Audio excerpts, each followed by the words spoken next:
来看宜兰头城老街哦，一间单纯吉祥号最近是有黄色的红色线，嘛大公告指出讲，随时都有可能会放弃哦。这栋旧厝已经有8档的历史了，也毋过因为无文书的身份，即嘛是互文书工作者真着急。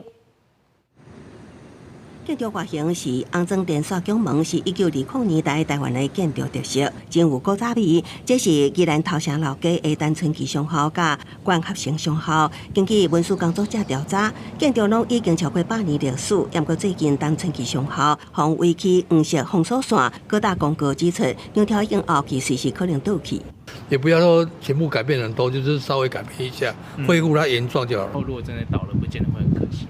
可能觉得有一点。8年建筑面临倒去的风险，民众认为若真正消息会真可惜。也毋过，这个红砖建筑拢属于私人财产，到今也无文书身份，要保存真困难。有文书工作者指出，历史建筑甲景观属于公用财，公部门应该投入经费协助修复。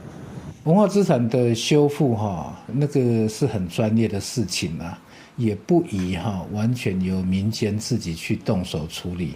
单纯吉祥号位伫头城老街上南平，因为造型特殊，甲客观性上号拢是老街的代表。文书工作者表示，若真正倒去，恐惊失去头城老街重要的文化记忆。县政府文化局表示，因为建筑无文书身份，这当先去问所有权人，敢是需要协助。